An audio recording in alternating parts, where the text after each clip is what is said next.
All right, you are listening to the Maker's Quest podcast. I'm Brian Benham. And I am Greg Porter, and today we are going to talk a little bit of shop safety, but maybe more stories from the old world of things that Brian and I have encountered along our journeys as makers, and some of the dangers we've encountered. I would say we're not going to get into a level of gory detail here, but if you have a super weak stomach, you might want to turn away now before it gets too dark for you. But essentially, Brian, I think we're going to share these stories not as a look what happened to me, but as a cautionary tale. I think there's definitely some things in our shop that can reach out and grab us or bite us in ways that maybe we wouldn't know about unless we heard somebody with experience. So, as a couple guys with quite a bit of experience, we thought maybe we would share some of those stories to help people out. Yeah, I think most of the time when I've seen people get hurt that I've worked with, or when I've had close calls myself, is just complacency or not paying it. Like I guess not paying attention is a form of complacency, and then like there's always that thing where like when you try to force something and it slips, and then bam, you're all of a sudden in trouble. And those are generally the times that I've seen bad things happen. Well, it's quite obvious when you sit back and think about it, but in the moment, I'll touch on the when you're forcing something. If something isn't going smoothly, there's generally a reason that it's not going smoothly, and that applies to screwing in a screw. If it takes a little bit more force than normal, it's usually because there's a burr in there or there's some thread that's miscut or something.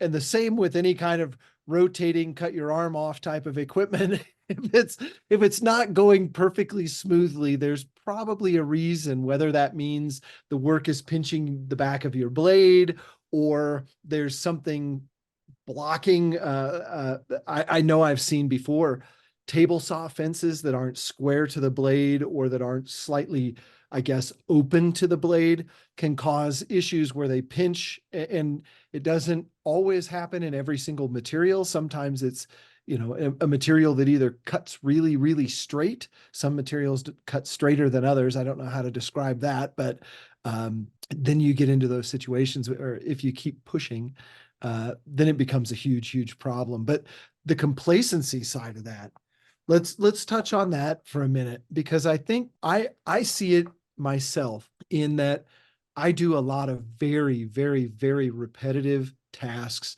that don't require any thought. And the one that comes to mind, I make 10, I've mentioned it before. I make 10,000 of one part every year. And that requires a cut on the table, a cross cut on the table saw.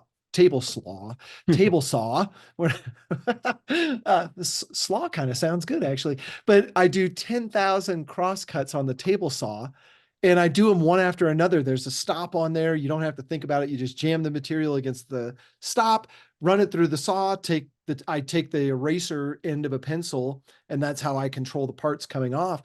But I wind up having to remind myself about every 5 minutes to just step back from the machine, look up, stretch a little bit, keep your shoulders relaxed, and then blink a couple times and then get refocused and concentrate back on the work. Because even with those small little parts, it's a 1 inch by inch and a half part. Those parts can bind against the blade and cause all kinds of problems. I've had them thrown at me and everything else. And I've had them even under full concentration and everything else. I've had them just get pinched funny against the stop and the blade, and that can cause huge problems. And the bigger the part, generally, the bigger the problem. Yeah, there's also those guys that you're talking about. Do you want to name the name of that part? I can't remember what it's called. Yeah, The it's the fret trim wedge. adjuster, trim Trim wedge. wedge. Yeah. Yep. So Mhm. it's like this little rectangle thing, and so that loose piece could kind of dangle around behind the blade and kick back at you. So I got to ask. I don't know if you have had enough time to really put it through its paces, but you have a saw stop table saw now. And one of the things, every time someone mentions saw stop in a woodworking forum on a Facebook forum or something, there's this huge fight that breaks out about how people are never going to buy it because they're afraid it's going to make them complacent. So Yeah. I'm wondering if now that you've had this saw for a while, do you feel like it's making you complacent in your other work? Yeah. And I'll be honest, I ask myself that all the time. And the way to battle it is to just turn the power off to the saw stop. There's a little key override. Just do that every once in a while, and that'll keep you on your toes. I'm, I'm kidding. I'm kidding. But well, so let's go backwards a little bit. Like, why did I buy a saw stop? I had maybe my favorite tool of all time was my table saw. That was my Delta Unisaw, and it was a right tilt Delta Unisaw, which they quit making a long time ago. They've all, I think they're all left tilts now. I think universally it's very tough to find a right tilt. I think you have either the same saw or a very, very similar saw that I have. An incredible workhorse.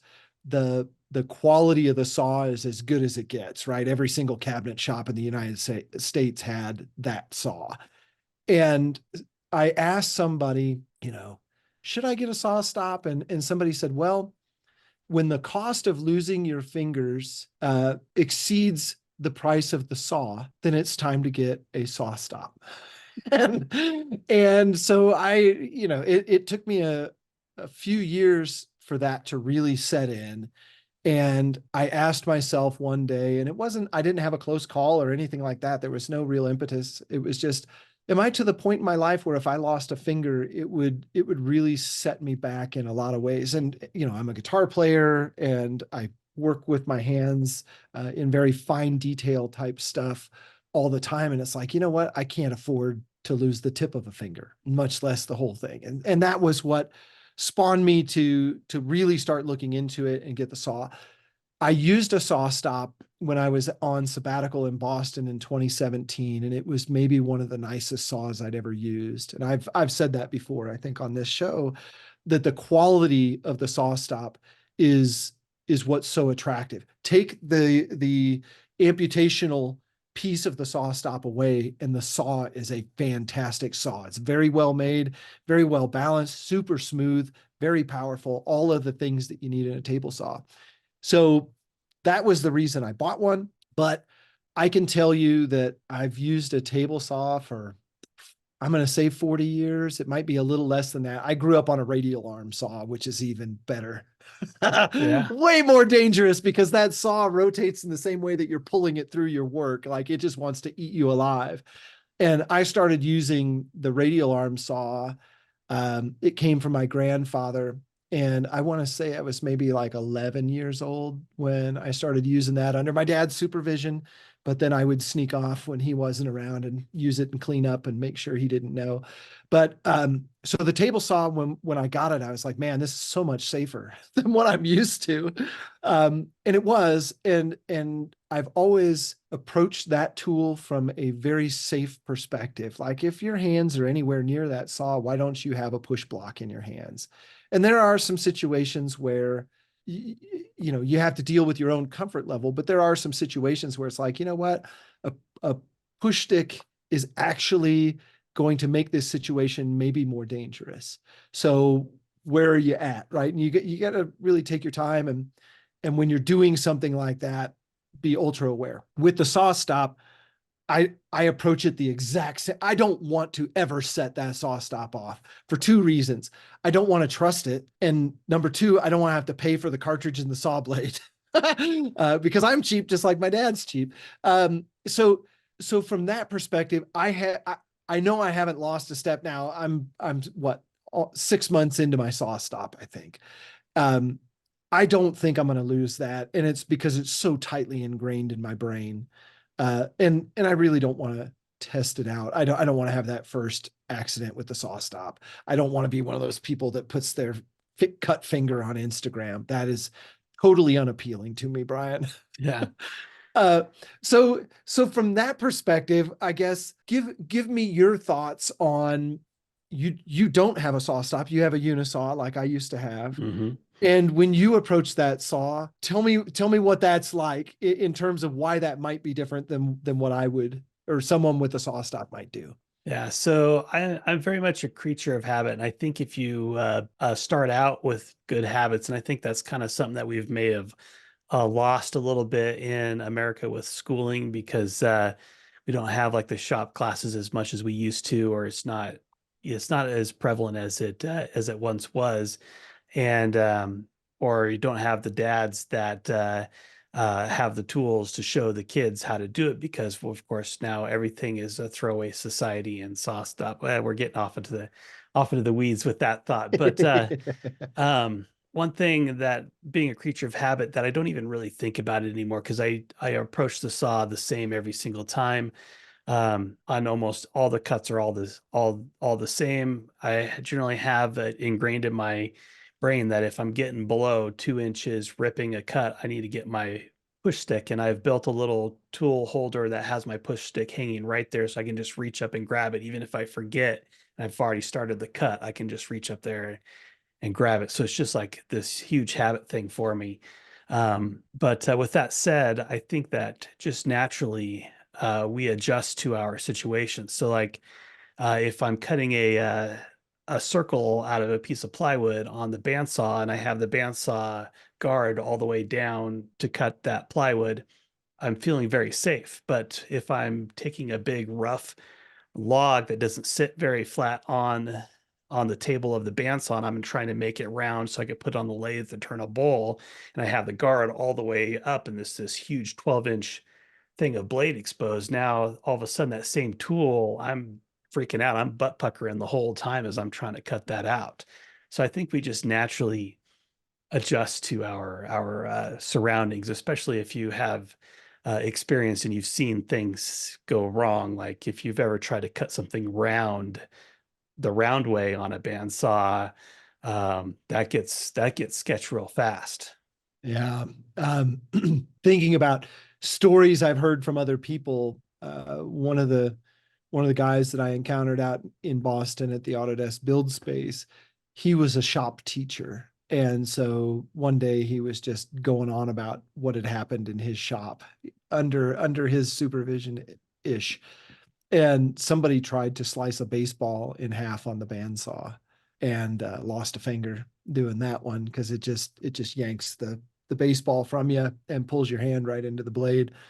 So that was interesting. But let's talk. We were going to talk a little bit about maybe not maybe injuries, but situations that we've been in that have been dangerous, that could have produced maybe some terrible results that maybe didn't. One of the things that I would share on the table saw in particular, you've been over to my shop. My shop is really tight. My outfeed is kind of awkward for my table saw. It's not as nice as I would like it to be, but essentially on the offcut side of the table saw, my offcuts just fall to the floor, and on the fence side, sometimes, most of the time, they sit on my outfeed table. So I would say probably one of the most dangerous things I've encountered, and I deal with it now by putting some type of a work hold or something behind my table saw on the offcut side. But I often will pull those offcuts in because I'm getting ready to cut another strip out or something like that. And I've had the backs of my offcuts hit the blade while it's still spinning and on, because I do have a habit of leaving my table saw on as long as I'm making cuts, right? And Mm-hmm. you get really used to that blade spinning. And if you drop something on that blade, it just becomes a A 200 missile. mile an hour projectile. Yeah. And it will scare you. It will not only ruin that piece of lumber, but it will scare the absolute crap out of you. The good news is your hands are generally nowhere near the blade, so you're not in grave danger that way of having an amputation, but you can really get hurt by those projectiles. So bringing material in the air across your blade, terrible idea in general. Um, and then along those same lines, maybe one of the worst things that's ever happened on the table saw to me um, was when my wife was out in the shop. And you can probably attest to this. When you have a really well balanced table saw running, you can barely hear it. It's just a Mm-hmm. whir, Yeah. and you can't see that it's running. And my wife was out there. Again, I was probably cutting a few hundred of the same part. So I just had the table saw running. And she came out and was asking me questions and just kind of off to the side. And I was talking to her, about what the answer was. and she started reaching across the table saw blade for something that was on the other side of it. And she got her hand completely over the spinning saw blade. And I thought, if I say something to her right now, it's going to scare her and Hmm. she's going to get into that blade. So I'm going to let her reach and get what she's going to get and pull her hand back. And then I'm going to turn the blade off. And she was an inch from the spinning blade. Now, I would have knocked her out of the way had she come any closer, but she was about an inch away from that blade, and it scared the absolute bejesus out of me. But sometimes the safety things are not our personal safety, but our spouse or our kids or Hmm. a visitor to the shop who's not used to being around running equipment. I also have a tendency to leave the drill press running for hours at a time while I drill. I have some projects that require 4,000 holes at a time, and that's not an exaggeration. It's 4,000 holes. And Yeah. and so I'll leave the drill press running literally for an entire day because I'm just drilling parts, and then I move baskets of parts, and then I, drill more parts until I can't stand anymore. And if somebody doesn't understand that that drill press is running, the drill press can be a really dangerous tool, believe it or not. It's not going to cut a hand off, but it can definitely strangle you. It can leave bruises. It can pull your clothing in and all the other horrible things that you hear about in shop class. Yeah, I've left my joiner. I shouldn't say I've left it. I have left it on many times because my joiner is very quiet. Like you get, it's an 8-inch joiner, and the bigger the machine you get, you think the louder is it would get, but it's not because it's belt driven and it's heavy, and Yeah. so there's not as much vibration.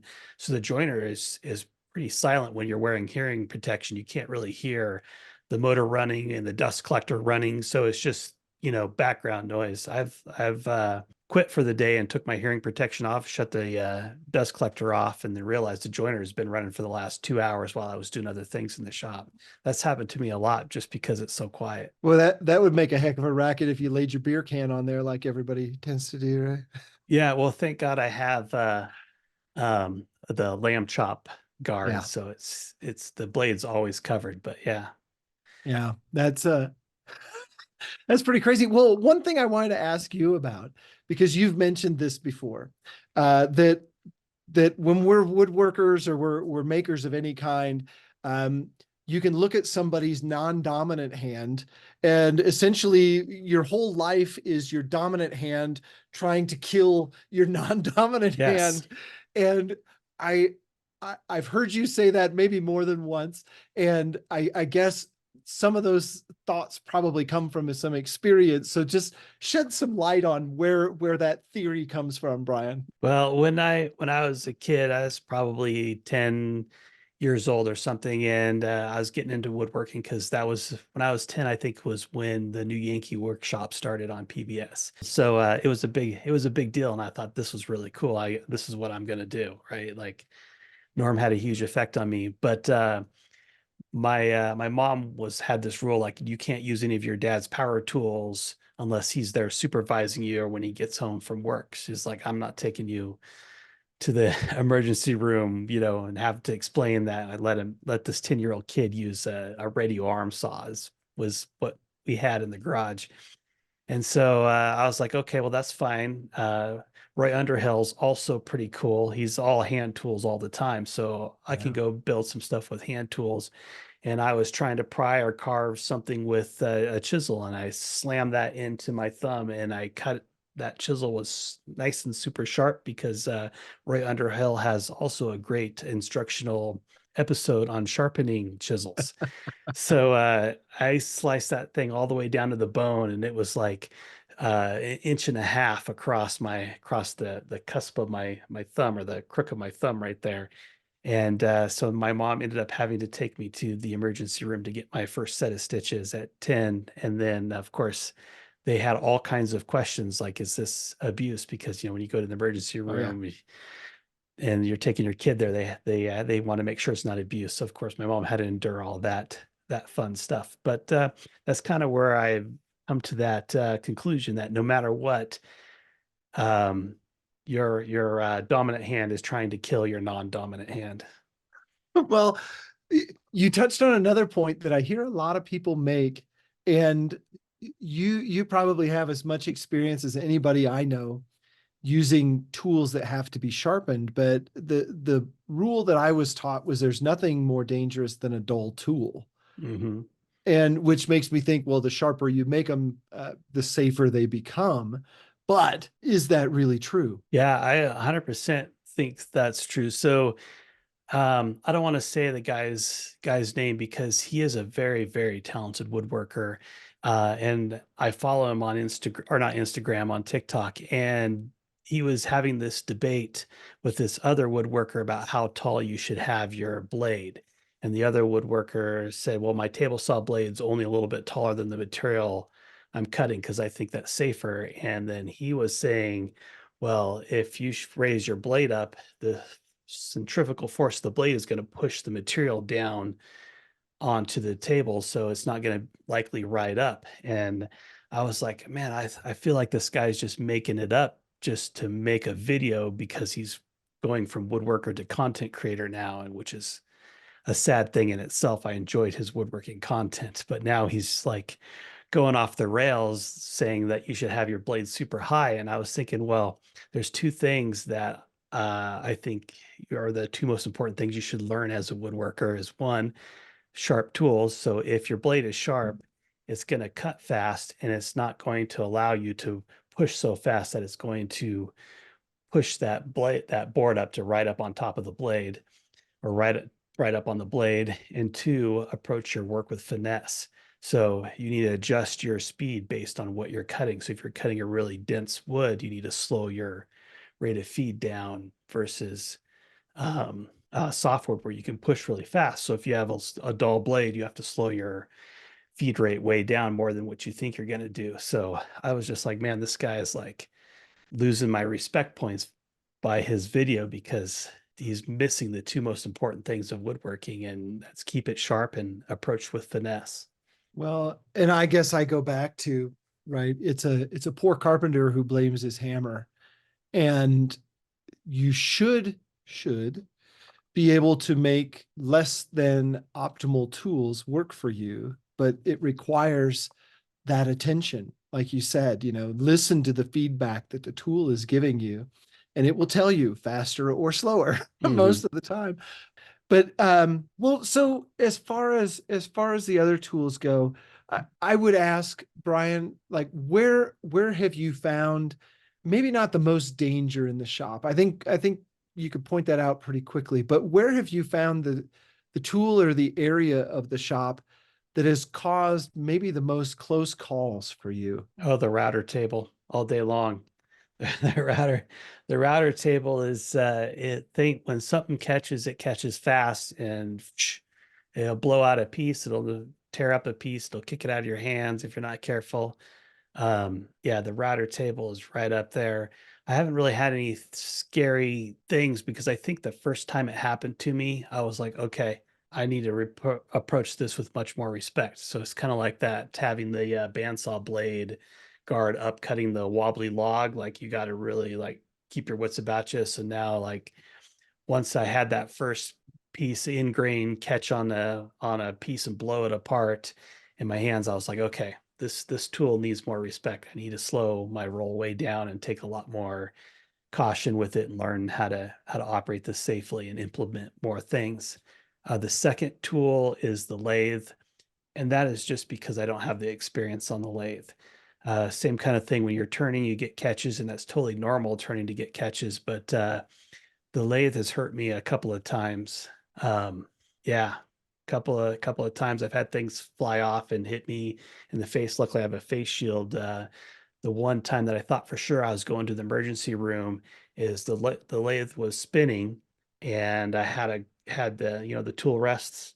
I needed to Yeah. adjust it down, and so I unlocked it because it has a little knob that ties down and then just lower it down, and it's still spinning and my hands are way away from it because the top of the tool rest is up here where it's spinning and I'm adjusting it way down here.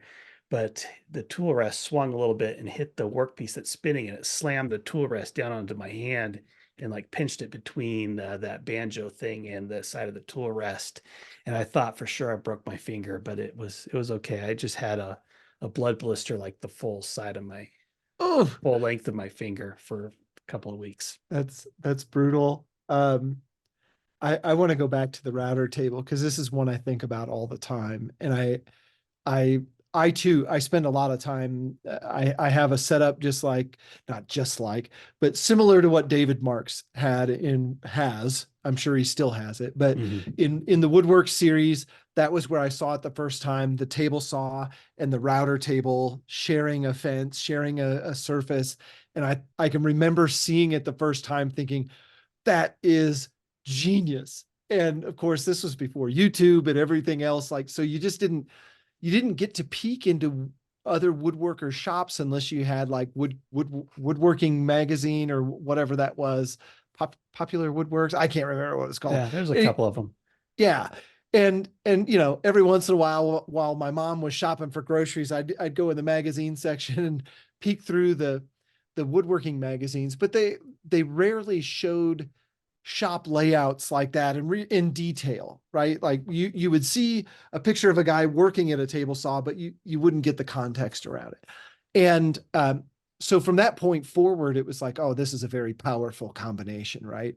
And you learn all those lessons on the router in the first week that you use the router table. But flipping that around and doing as much work as I do on a CNC machine. A CNC is just a router that's upside down, right? Hmm. You not never, but you almost never have those same situations with a CNC machine. And the question is why? And I've thought about it a lot. And when I look at dangerous situations on the CNC mill that I have, so the machining end of things, the Tormach, versus the wood router versus a router table, it almost always comes up to a vibration and chatter issue. So on the milling machine, if you have, you can see it in the surface finish, right? If you want that mirror surface finish around your part, it has to be clamped incredibly tight and everything has to be perpendicular, parallel, all the things, right? And when I look at the CNC router end of things, if you don't have your work bolted down in a fashion that is very tight and doesn't allow any movement or vibration, you can get those same, you know, cutting out of end grain and flinging apart across the room. I've had to duck before because parts were coming off the CNC machine.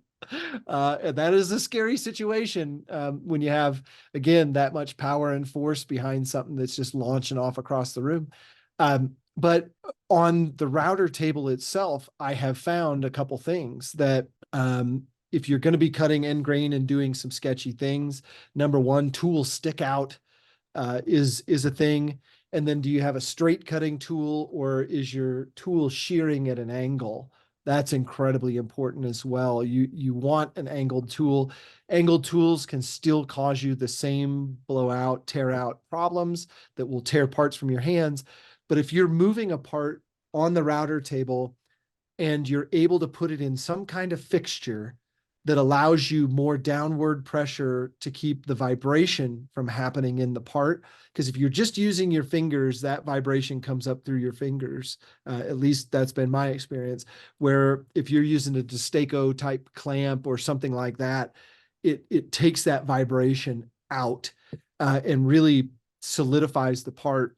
Anyway, and that also puts a couple more inches between you and the cutter when you can have a fixture like that. But I found way more success on using my router table in that way, that you do everything you can to take the vibration out of the cut, and that helps tremendously in terms of tear out and tearing parts out of your hands as well. Yeah, work holding, and then like the gantry of like a CNC machine is very rigid, will give you a lot cleaner cut. Like you can climb cut all day long on a CNC machine and it doesn't know the difference, but you climb cut on a router, if you're not careful on a handheld router, you're going for a run. Yeah. Yeah. Well, so again, talking about dangers, let's talk about CNC machines for a second. All right. They're safe in that your hands are nowhere near the moving tools most of the time, right? Like the only time that happens if you're doing tool changes and things like that. And I can tell you, I've cut the back of my hands on sharp tools sitting in the CNC router more times than I care to admit. And same with the CNC mill. If you're not paying attention and your hand slips up underneath the tool changer, even when the machine's completely powered off. You can give yourself stitches or super glue situations pretty darn easy. But what I found is one of the real dangers that new CNC users don't see coming is the parts within parts. So say I'm cutting out a profile that either has a circle in the middle, like if I was cutting out a donut, right? There's a circle in the middle and there's a circle around the outside. Or if you're cutting some angular pieces, then you're laying out 6 or 7 of them on a sheet. There's the piece that's not part of your piece, it's the waste. And keeping control of that waste is every bit as important as keeping control of the part you want to make.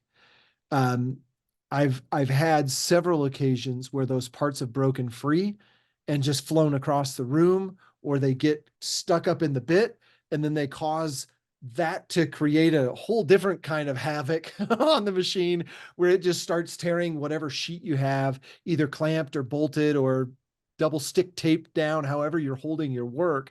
And again, you can not only lose your part, but when that sheet starts spinning, that's a crazy thing to see. Half a sheet or a quarter sheet of plywood start spinning on a machine.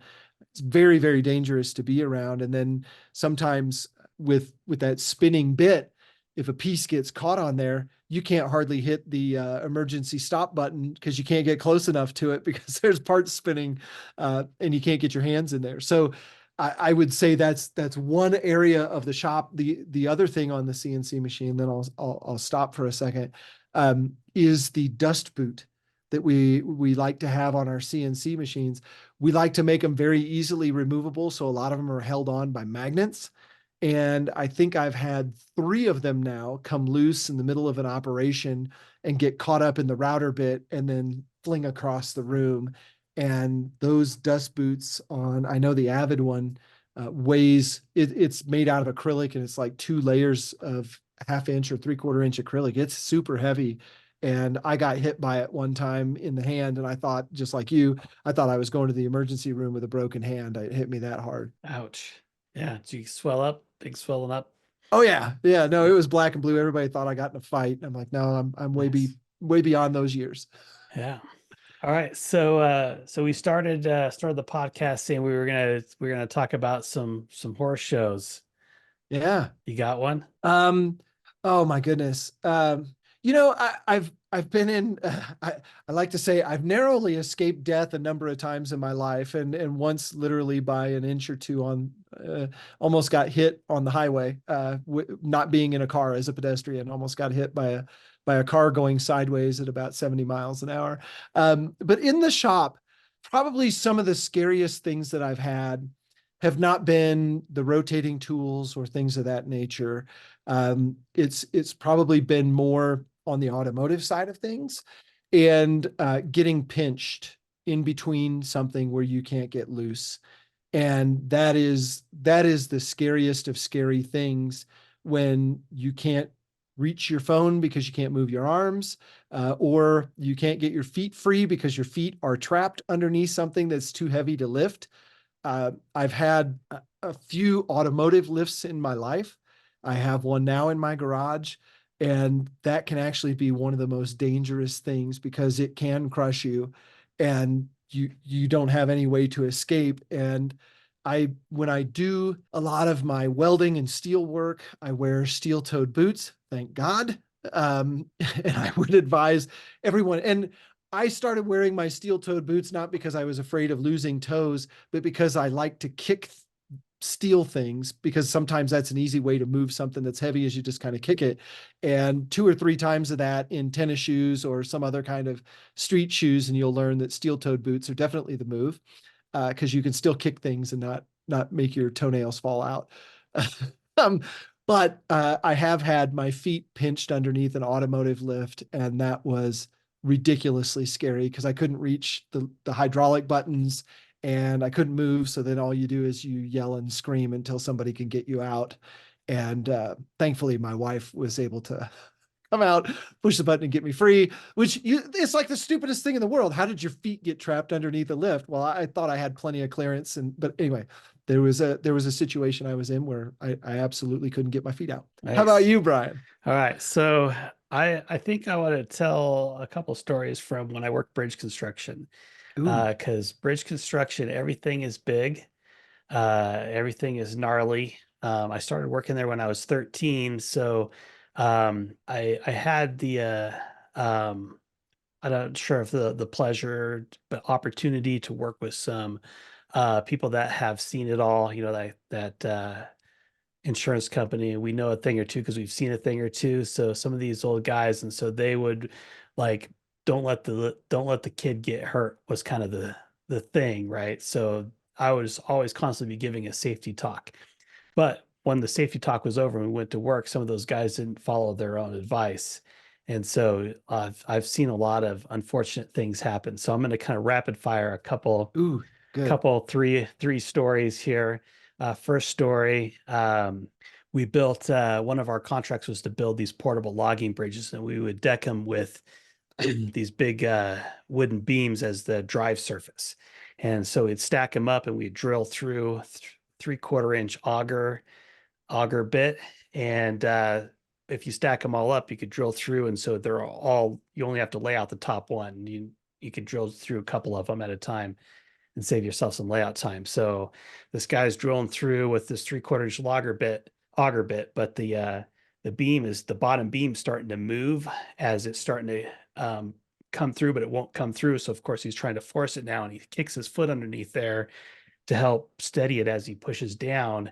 And he happened to be putting his foot right where the bit was coming through and drilled into the top of his foot with a 3/4 inch auger bit. And of course, it sucked his foot up to it because that's how that geometry works. And so now he's pinned himself to this beam and he's freaking out. And like he had to like stop from freaking out to be like, okay, I need to unstick myself. So he had to put the drill in reverse and Yeah. back it back out of his foot. So yeah, he had several surgeries for that guy. Awesome. Um, yeah. So now another wonderful story is uh radio arm saw deal. The guy's wearing gloves because this wood is pressure treated, and we had this big radio arm saw, and it wasn't like your little 10-inch radio arm saws. This thing had like some kind of 20-inch blade on it, so you could really cut through a big beam. Caught the edge of the glove on his thumb, and it sucked his thumb into the blade, and it didn't cut his thumb off because the glove just sucked up along there, but it like cut all along from tip of his thumb down to his wrist, and so he had to have it all stitched back together. That sounds That awesome. was that was a pretty gross one. So that was like I never wear gloves after I saw that. Never ever ever wear gloves. And then probably one of the really gnarly ones because it involved the most blood, and like you could see like the bone and things was we had this thing called an iron worker. So it's basically like this big Yeah. shear, so it could shear like a piece of 3/4 inch piece of metal in half. And it had a guard on there so that way you don't put your hands in there, right? So this guy is trying to shear a piece that's too small to shear. It's kind of like a stick. If you want to break a stick in half, Yeah. it's a big stick. You can easily break in half, but a little piece, you can't break in half so much. So he had this piece of metal up there real close, and he had his fingers right underneath that guard there, but not all the way. And he hit the button, the shear came down, and it flipped that. Instead of shearing it, it flipped the metal up because it was so short, and smashed his fingers between um, the guard and the material. And man, that was a mess. It broke it, like the bone was like in like 3 or 4 different pieces. It was like just like this. His finger was like this bag of busted bones. Oh, that's great. So yeah, Well, that's bridge construction for you. yeah, That's just the tame ones. There's some other ones where people have lost their lives, but we don't need to go into yeah. that. Well, I shared, Brian, before we started the podcast here tonight, my good friend who does my machining production work almost lost his hand in his Tormach last year, and it was one of those things, to talk about complacency and paying attention and those sort of things, and he just happened to stick his hand in the machine when it was moving and was just clearing some chips out, kind of keeping the machine clean. And next thing he knows, the table has got his hand pinched, and it has him pinched in a situation where he can't reach the e-stop button. And thankfully, it didn't travel all the way down to where it just pinched his hand off, but he wound up having stitches from essentially his thumb all the way across the underside of the palm of his hand. And lucky that the injury was what it was. But I think probably the most egregious part of the whole thing was it took him 3 hours to clean all the aluminum chips out of the cut, because his hand was down in the middle of a big pile of chips that he was trying to clean. And so they had to sit and pick chips out for 3 hours with a set of tweezers to get them all out so that they didn't Ugh. sew them into his hand. But I did want to mention one of the other things that was maybe one of the most dangerous things, maybe one of the most dangerous things that's happened in my shop. And it reminded me of the fireworks. What do they call them? Like weasel chasers or something like that, where you light the end of them and they, chase you Okay. around. Yeah. Um, I had should I name it by name? I don't know. I had a router lift from a very popular company, and put my router in there, had it in my router table for, I'm going to say it was a solid year. Maybe it was a little bit more than a year. And I didn't have a dust collection box under it, right? I had a shop vac that I would just kind of vacuum everything up, just let the chips fly where they fly. And one day the basket that holds the router in place, the screws had, I guess the set screws had just slowly backed themselves out.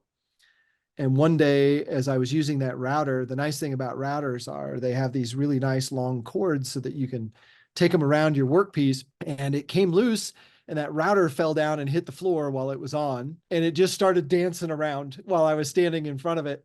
And the cord was long enough that it didn't unplug itself like most tools would when they're in a runaway situation. So here I am trying to turn the power off to the router. And in order to get to that, you kind of had to jump over this dancing router. Uh, it's one of those, and of course, when you unplug it, it takes like 30 seconds to wind down or something. So like the fear is still there as the machine even loses its power. But anyway, that's one of those things that when that happened, I went out and bought a dust collector bucket thing for underneath of it, that if that ever happened again, at least the router would be contained inside of a cage and not be chasing me around the garage. Yeah. Yeah, I had a similar, very similar situation.